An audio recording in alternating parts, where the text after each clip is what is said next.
going in to see Nope. There's going to be an introduction by Jordan Peele. We've been informed on Thursday night, IMAX. What do you think there's going to, like, you think the movie's going to be good? Like, theories and predictions for Nope. I think that it's going to be something that is, you know, just the human condition. I think that we're being psyched out in terms of what is being presented to us in the trailers. Like, it's supposed to be a movie with aliens or UFOs and centered in a small town with a brother and sister, and certain characters in the small town witness UFO. I don't think that it's about the horror of other. I think it might be something having to do with the people. And I'm very much looking forward to seeing this film. What about you, Chris? What are your theories and predictions? So I'm trying not to get too excited because I don't want to go on with like super high expectations, because usually that means that I come out and I'm like, oh, it's all right. But I do think this is going to be good. Like, I really liked Get Out. I think that there will be like a component of like otherworldly thing, only because like there's that one scene in the trailer where like it looks like a zombie. Like, this woman is in a hat, but she's like, her whole face is just like gone, basically, or like all the skin is gone. And so I don't, unless it's like, you know how those news stories came out, like the government has finally admitted there are things that we've taken pictures of and we've seen that we don't know what they are. And then sort of everyone just assumed that it was Russia, but then the Ukraine war happened and now we know it's not Russia. Yeah. But like, maybe it's something like that. Like, maybe in fact the government has created something, like not our necessarily government, but like another government has created this thing that we think is a UFO, but is maybe not. So maybe that's the direction they'll go in. Oh, looking forward to it. Yeah, I truly have no idea. All right. Sounds good. Well, we'll put this prediction at the beginning of the episode where we do our review so that we can do a comparison. Sounds amazing. Awesome. All right, I'm going to stop recording that. Cameras, with IMAX film cameras,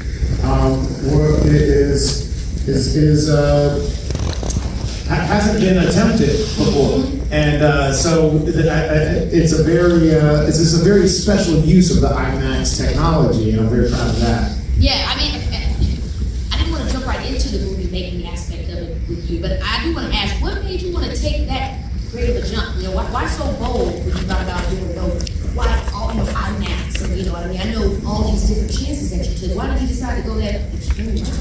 I had the challenge of figuring out what my next film was going to be, you know, in the middle of a very dark time. A dark time was still, and a dark time, yes. And the type of, you know, the time that I wrote this movie felt like, you know, I was writing it in the middle of a bad miracle. And I felt very passionate about cinema, I felt very passionate about the theaters, and I felt very passionate about my audience. And I wanted to create an experience that really honored what I love about the theatrical experience. And so IMAX was kind of like, I mean, I just knew I wanted to go as big and as spectacular as I could and invite everybody out to go to big blockbuster. And IMAX portion of we're in D.C. We're in D.C. Live forever. What kind of camera would you use? He said, I would use an IMAX camera. You know, so I would use IMAX Jordan. He's Dutch. So it's very, very friendly, boisterous Dutch artist, and he's IMAX because you have because the resolution is, you can't get better resolution in the world, and you know, there's a reason we should use these cameras to shoot, you know, in space and in Everest, and so that's the spirit of my film, is capturing the impossible spectacle and the pursuit of that, and all the joy and adventure of that, but also the insidious nature of our addiction to that and the pursuit of attention. And I want to talk about that because what you always have done with your horror films is that the horror is actually the society piece, the commentary on what's actually happening. And it's created in this kind of just, really mysterious kind of way. When we talk about Nope, we are talking about a lot of exploitation, our addiction to wanting to capture a moment, not even really caring or really realizing what's happening before us, but wanting to be able to have a piece in it, be able to be the first person to make it go viral, or, it's just, we want to exploit it with all ends and means. How did that inform the tone that you wanted to create with Nope? Because there is elements of adventure. There's an Alfred Hitchcock energy, but there's also a Spielberg energy to it. That feels very fun and also like a moral journey. Thank you, thank you. And this, by the way, is so weird to get this kind of, right before you got to see the movie. Yeah. This kind of commentary.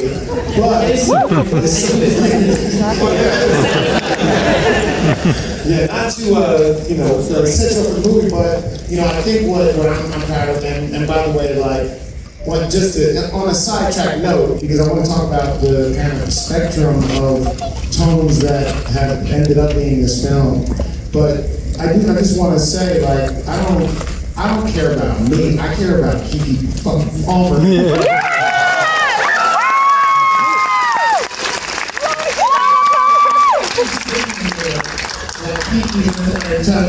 Interview me. Keke, can I just say, this was one of the collaborations of my life. Oh, okay. Of my life.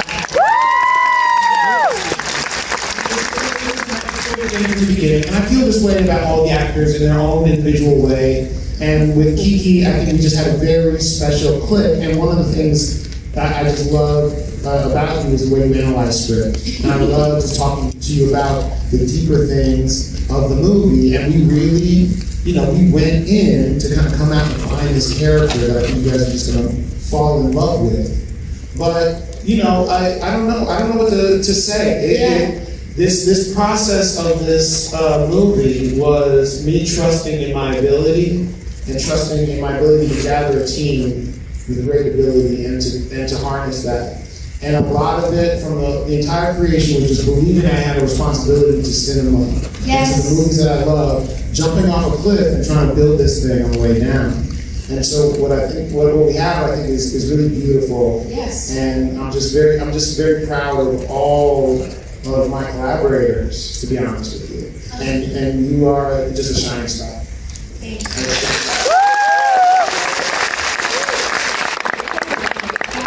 But never in a way that feels unoriginal. It always feels original to you, which I don't think is an easy thing to do at all. I want to ask you, because going on this, when you talk about collaboration, you really allowed me to see your process up close and personal. So I know there are probably, maybe some inspiring writers out there.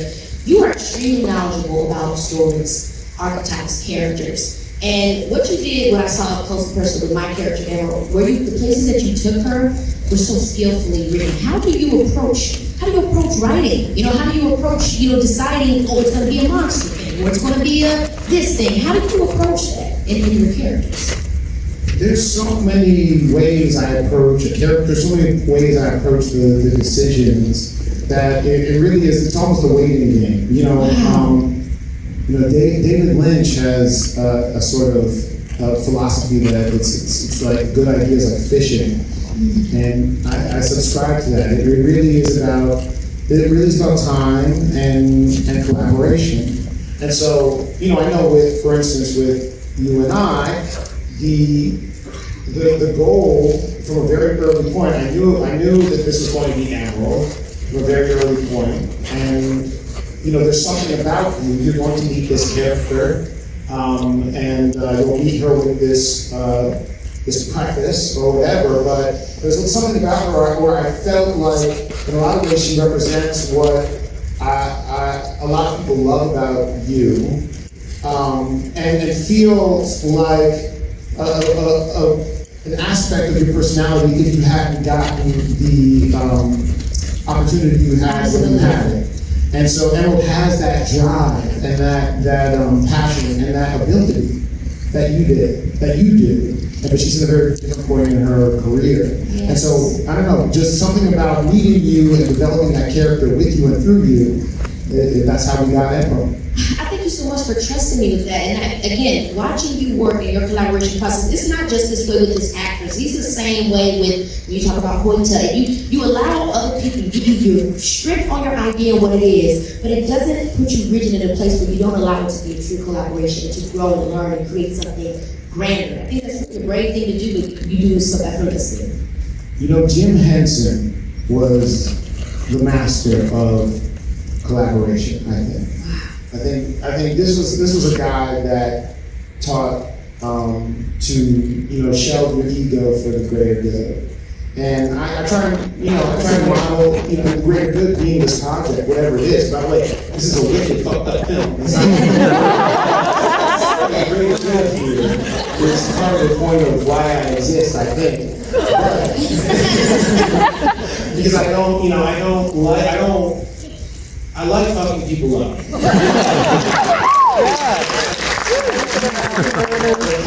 how much time do we have? It's gonna go on record until somebody gives us the old cartoon. They told us we should wrap up. I can see you in the next It's about time. You guys have waited long enough. I'm so proud. And this is my theater. You guys have to understand, this is the theater I've seen so many films.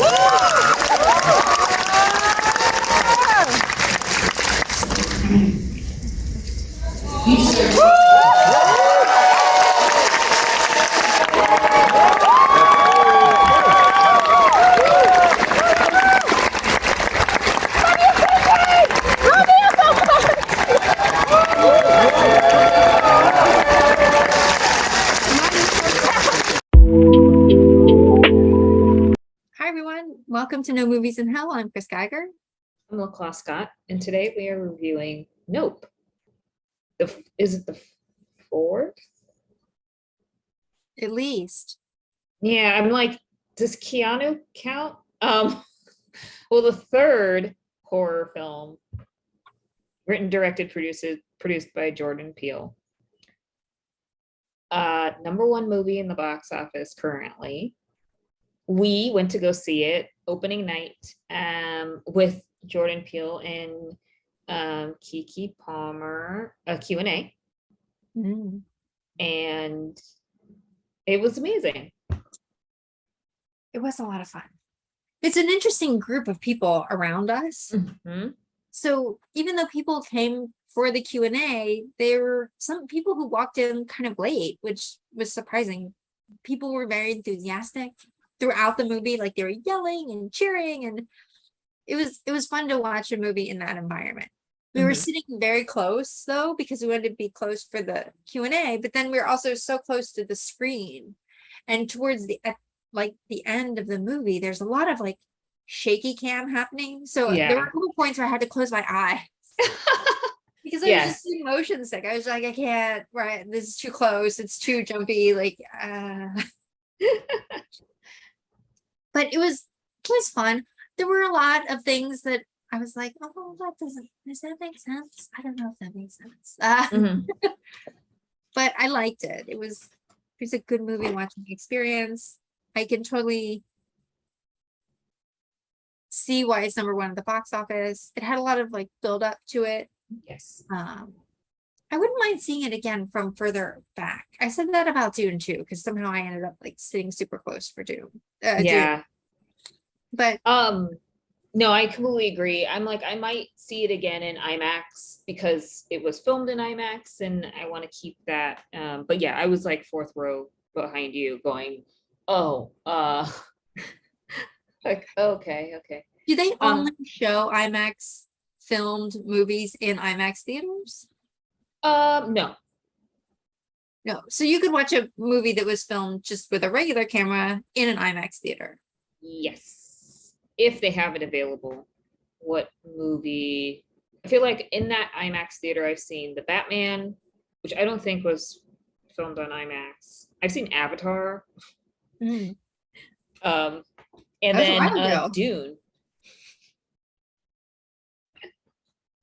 I'm not excited about the new Avatar. I don't like. I'm not. It looks terrible to me. Yeah, I'm like, it's funny. I was like, when I saw the trailer, I was like, oh, this is very Valerian.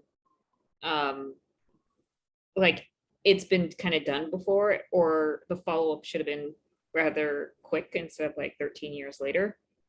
But I digress. Nope was it was fantastic. It was I like a lot of the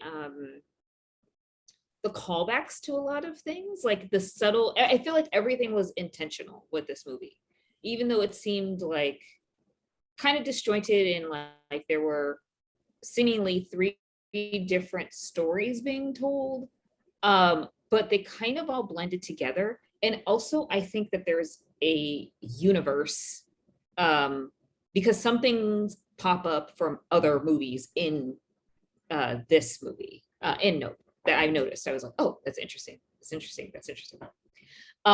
So the film is about a brother and sister who live in a ranch in the middle of a desert in California. And unfortunately, their father dies. They discover that there could be unidentified flying object that is lurking on their property. I enjoyed all the characters. So I love Daniel Kaluuya. I love Keke Palmer. I love Stephen Yeun, and I love Brendan Perea, who plays Angel in this movie. But like, it really got me thinking a lot about like the underlying themes. But I think what my main takeaway is, like, I love like some of the very, very subtle things that happen in scenes, or like photos, or clothing that tie things together when things are not said in certain scenes. So I might have missed some of those subtleties because I didn't see Us, and I didn't see, no, I saw Us and I saw Keanu, but that was a really long time ago. Oh, did you see Get Out? I did. Okay. So I wasn't sure. Here's a spoiler. In the Gordy episode where he attacks the family, the shoe is standing up in an unnatural way. What is that a reference to? So I think it's not a reference to anything specific. I think it's one of those things where this is so odd, or like so random of a chance that the shoe would be standing up. Like, this isn't unnatural phenomenon, but I don't think it's an indicator that the aliens were there early. I just think that it's something that's odd or weird that just happened. And so Ricky takes that as, this is like something just odd, and he has to kind of like savor that piece to be like, this is what happened in this environment. I got out alive, and this is a prop from what happened, and it was just kind of weird. Because yeah, like, why would a shoe stay like that? But then if you think of like when you hear people getting hit by cars and they're knocked out of their shoes, it's almost like that. It's like, oh wait, like that's weird phenomenon. That is weird. I was assuming that they didn't tie their shoes very well. But that's not funny. But like, yeah, I took that to mean like there's something out, there is a supernatural element happening in that like made the monkey kind of go crazy, or like just something was off, but like there was some unnatural force acting upon something in that scene, and that's why the shoe was standing up. So maybe I made more out of that than I should have. But well, I guess that was my thing about it. I think what made the monkey go off was, it was the birthday episode and there was a balloon, and the one balloon popped and it was like disturbed. Then the second balloon popped, and that's when he started attacking everybody that it could see, with the exception of Ricky, because he, one, wasn't looking it in the eye, and two, like, he was hidden. And so then when he went to go fist bump it, that's when like a trainer or somebody shot it down. So it was like this, it was something that, you know, the monkey was trained to entertain people, and Ricky was on the set with him and all this other stuff. And even in the beginning, you can tell, like, I think Ricky messed up a line or something like that. And everybody's like, oh, it's okay. And it's almost like you get that pressure of performing. And I think that like they were not prepared when the balloon popped and like a trained animal was startled and then just goes off.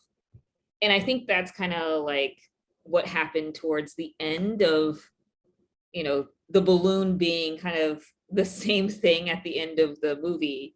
That is the undoing of the alien. Some other references I caught was like when they go to Jupe's or Ricky's Jupiter's claim, there's some scissors on the on his desk, and they're the same scissors as like us, the scissors that the people had. Also, there's a lot of like references, like the UFOs on Ricky's like clothes, like on his costume. The fact that like further, you know, when they go to when I guess OJ and Emerald and Angel go to Angel's apartment and they like change, they start and then they go to like the seafood place. That seafood place was actually featured in Us. Oh, It was like the place that they went to where Adelaide ended up just having fresh fruit. But the clothing that they were wearing too. So I think OJ was wearing like a Rage Against the Machine shirt. Another person was wearing like a band that was like a band shirt that was a kind of reference to lizard people. And then at some point, Angel wears a shirt that has Earth on it, you know, symbolizing that like he's very into UFOs, etc. Everything, like everything's intentional. Like Jupiter's claim is the name of the place with which the alien ultimately abducts and eats the people. To when OJ went to go check out and surveil like what had happened, there's a pig on the the roof. Like when, you know, when pigs fly, like weird, you know, phenomenon that would never happen. And then you come back and everything's gone. And Lucky is still there. Lucky, the name of the horse that would not get out of the cage to get fed to the alien. So I've been thinking a lot about it and like jotting down notes of like, oh my gosh, that's crazy. But I think the main takeaway is at the end of the day, you can't control something that you think that you could control. And also people sensationalize bad, you know, they sensationalize things for fame and don't really take into account like that exploitation. So Ricky went through this traumatic situation. He then retold it as kind of like a fabled story, like, yeah, I was there and this and that, and he's trying to capitalize on it. And then in the meanwhile, he's been feeding horses to an alien. And so he thought like, oh, well, I'm going to show everybody that I have this under control, and it ends up going out of control. So that's my long-winded no, that's awesome. about it. I thought it was the other thing that I thought was weird is he's paying for these trained horses to feed them to this alien. Like, you don't have to pay for trained horses. You could just get like untrained horse, right? Like he paid $11,000 for that horse. Yeah. Like you could get a $2,000 horse and feed it to the alien. Like you didn't need to do anything special. Just come out of the gate. Yeah, you know, it's interesting because I think that like they didn't have money for any other like big animal. It was either that was probably the biggest that they got, because I was like, oh, well, why not the pig? And one, pigs don't really look up, and two, like it would probably be like a small snack. And because like the creature feeds on things that look at it, horses when they like perform look up, and you know, and so yeah, he was never like, yeah, he was it was one of those things where I think in the beginning when OJ was talking to him about buying the horse, and then OJ's like, yeah, I'm gonna like try to make the money back to buy my horses back. There was no intent for Ricky to like, he was just like, yeah, that's not gonna happen because he'd been feeding the horses to the aliens, which is nuts. I did wonder why the aliens didn't eat the pigs though, too. You know, like if you're gonna swirl everything up, you're Yeah. taking people. Pigs are definitely bigger than people, like full-grown pigs anyway. So why wouldn't you have just sucked the pig up too? I did like Angel's character. The praying mantis part was fun. Yeah. The antlers character was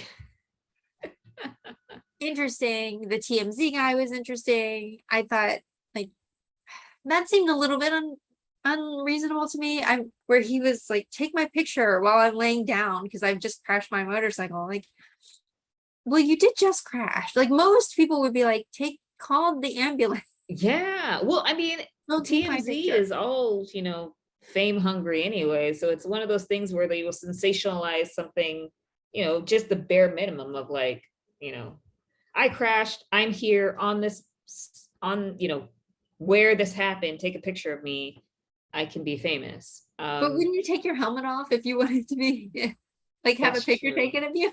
Like instead he just keeps the helmet on. Take a picture. It's so bizarre, but it's like, fame and like what people do for that is weird and bizarre as well. And like antlers, he was basically like, this is about as good as it gets, like, which is wild. Yeah. I liked his outfit though. I thought it was very It's very movie director. It's like all black and like flowing. right. But he's out in the desert and it's hot and he's wearing Mhm. all black. Yeah, I It's thought, like kind of like, what was he thinking? Like, well, I sort of thought that like he was like, this is it. Like this is how I'm gonna go. Mm. Like he did not anticipate coming out of that. yeah. I mean, he did listen to them because everybody else didn't, but yeah, it's it's crazy. It's like I just thought it's just a big metaphor for people who want to be famous and like want credit for things, but it becomes like a snowball effect of the people who were raptured ultimately. It's going to attract other people to come, and then which happened, like they have to explain what happened to all those people that are gone, and then it becomes like a bigger thing, and then it's like, okay, wait, this is not normal. Don't look at the at the alien that will then kill you. Right. When we did the Q&A and I was videoing then and Jordan Peele said, it's a statement on spectacle and how people will do anything, to be famous and be on camera. And I was like, I'm recording this right now. Yes. You know what's funny? Should I stop? I know, it's like what I noticed in the beginning of the film, and I do need to watch it again, was one of the opening shots when they're introducing the film is the actual alien's mouth, and I had no idea until the final form. Oh, right. Because I was like, wait, what is this? Like, is this a vent? Like that's what it looked like. Yeah, I'm like, and then I'm like, I literally thought, like, walking around, thought about it, and I was like, did that mean that like basically we were getting, because we saw this film, like we are literally in the mouth of the alien because we are part of the problem? I mean, There's so many layers. Yeah, while I was videoing, I was like, no, I'm just gonna keep going. It's too late now. Like he wouldn't have a movie to show if it weren't for people like us going to see it. So exactly. And yeah, I just had so many takeaways. And yesterday I saw that he released a 90s sitcom opener to Gordy's home. So and I was like, this is so funny, and it's like gives you further context on like the relationship between Ricky and like and Gordy. So I was just like, oh my gosh, like this is the icing on the cake to like everything that you just saw. I'll have to look for that. Let me find it, I'll send it to you. All right, let's go to our slide. Yes. You gave this a 29. I did. Where it fell short for me was jewelry. I didn't think that there was enough of it if you accounted like the vape as jewelry. So I did actually like the jewelry that they had on. He was wearing like a piece, and the his name. Oh, is it OJ? OJ, yes. Yeah. OJ had a necklace on that he wore like the whole time. It was a Mhm. coin necklace. And I like Jupe's The Polaris rhinestones and eye. stuff. Yeah. So I thought it was appropriate for the characters. Mhm. But didn't blow me away or anything. But I did notice it. The acting was good. The cinematography was good. Costumes were good for what they were. I mean, they were representative. Although I Yeah. do think they were better than the average horror movie for sure. Hair and makeup was, appropriate for the characters. Jewelry was appropriate for the characters. Production was good. Writer's choice is good. Story, I did have a couple like questions, like the shoe thing. I needed more around that. I needed more around like Jupiter's Claim doesn't seem like a very well-funded organization, and yet Oh he's yeah. doing so much for these horses. And then also the woman from the show, like he's still in Yes. contact with her 30 years later, 40 years later, Yeah. and she comes to the show. Like I didn't really I needed more around that too. The antlers thing, I would have liked to have a little bit more around Mhm. him. Story I thought was good and very different for a horror movie, of course. Soundtrack was okay, special effects were okay. I liked the way the alien came out of Mhm. its UFO shape, but I didn't really understand why that only happened at the end. Mm. I don't Or know. like I mean, how it transform. I think I have theories of, yeah, it's not a UFO, it's an alien, and there's certain stages that it's in. So, if it's going into stealth or prey mode, then it turns into the UFO. But then, if it's scared or, it's doing something, it like opens up. Like when it was opening up towards the end, it's like it was taking a different form instead of the normal form. But it was being challenged by OJ too, of like, where do you go? Are you going to follow my sister or are you going to follow me? And so it's like, you're following me, but you're not opening your mouth to eat me. Are you trying to intimidate by like growing big? Because we only seen it in like a stealth kind of vehicle mode. I mean, that's how I took it, because after realizing it's not a UFO and it's kind of like an animal, it's like, what do animals do to when they're scared or when they want to show intimidation? A bear gets really big. A cat does like a weird like thing where they look really funny. So I took it as that. For me, I thought like I really enjoyed like the costumes. I thought that there was a through line with everything. Even Fry's Electronics. I remember seeing the UFO when there was one in like San Diego back in the day. I think everything was intentional when it came to the costumes.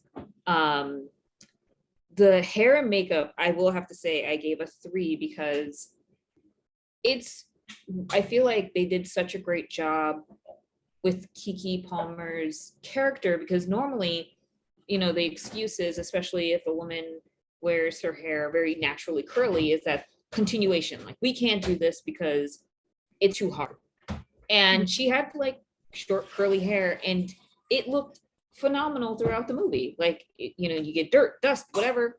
And I felt like it really showed that like, there's no excuses. You can put her in a situation, you can put people with different hair textures, etc., in a situation, and it'll look good. And then one thing I have to say is around the cinematography. I love the lighting in the night. Like, how did he do that? Because you can see so much depth, and it's so clear and clean. And it was probably one of my favorite, like, it's scary because it's evening, but probably one of my like favorite scenes are at night when everything is kind of, it's supposed to be poorly lit, but it's lit really well. And you see OJ like going out to the barn in the first, couple minutes, and then you knew something was going to happen, and it was really good. I really liked, that, those scenes, because I was like, this is so beautiful. This is really scary, but it's also beautiful. That was funny when he goes into the barn that first night. I was just like, no, turn Yes. around. Like, what are you doing? Like, he keeps going, and then he sees it, and he's like, okay, I'm just gonna stand it. Like, no, go back to the house. Yep. Yes. Yeah, I also thought the fact that it was hiding in the cloud thing, Mhm. like, was the cloud part of it? So because you don't really know, you don't focus on the cloud when the thing is zooming around. Yes. So is it that it can also take the form of a cloud, and then when it's zooming around, it becomes the UFO, and then when it's like in threat mode, he like becomes this beautiful like parachute thing. I had questions, but I liked it. I always have questions, so that's not a knock, certainly. Do you have any other thoughts or feelings to share? No, I just need to see it again. And I'm pretty sure I'll have like more notes like, oh, this, oh, that. Lots of, it was just fun. I think, yeah, after like the first couple minutes and then seeing, different tie-ins, or different themes, I was like, oh, this is interesting. Oh, this is interesting. Why would you wear like that shirt? I'm like, oh, why is it called that? Oh, that's fascinating. Or like, yeah, they're just like, oh, putting all this stuff together. So, yeah. Do you have any final thoughts? No, I felt like the dialogue was very realistic. Mhm. And my grandfather raised horses on their farm in Kentucky. And Daniel, how do you say his last name? Cool, yeah. Kaluuya. Very good. Like he embodied the walk and the like, just kind of the way that horse people move. And I was like, oh, that's very good. Like he's clearly done the character study of like, that kind of shuffling, like there's always more work to do. I'm gonna Yes, take this yeah. back to the barn. I'm gonna go do this. Where are you going? You're going over there. Okay, I'm gonna go over here. Like Yeah. sort of not sad, but just kind of like there's this is This is a distraction. I got work to do. yeah, that was excellent. And I noticed that it was not the way he moves in other movies, right? He really was doing that very intentionally. So I appreciated that. Yeah. Do you have anything to plug at the end of this episode? I do not. I don't. Do you have anything to plug? No. I feel like in this episode, every time I say no, I should just say no. No. Nope. Yeah, no. I think there's a lot of stuff coming up that looks interesting. Mrs. Harris Goes to Paris. I have Yes. on my list this week to see. There's also Vengeance is out, I think now, or is coming out this week. There are a number of things that are out or coming out. The was it My Lover, My Donkey and I looks interesting. Yeah, there's a bunch of stuff. I still want to see the Leonard Cohen documentary. So yeah, there's a lot on the list. And summer is like, we're at the end of July, so I need to hurry. I know, same. There's so many on my list. Just powering through. Yes. And there's stuff on streaming too that. Yeah, like The Gray Man, I need to see. Has Amazon Prime changed their subscription model? I think it's more expensive. I've always been an Amazon Prime subscriber because of the free shipping. Yeah. Now, like when I want to watch something, it says, how do I watch this movie? And then you click on it and it says you have to subscribe. I'm like, oh, interesting. I'm already a subscriber, aren't I? So I need to go back and figure that out. But yes, I do want to see The Gray Man. There's a number of things on Amazon Prime that have been building up. I just watched The Killer, so now I want to go back and watch The Swordsman. That's on Amazon Prime. So I need to go figure out my subscription thing. I hope everything's okay. Yes, I'm sure it'll be fine. All right, everyone. Thanks for tuning in, and we'll see you next time. See you next time. Bye.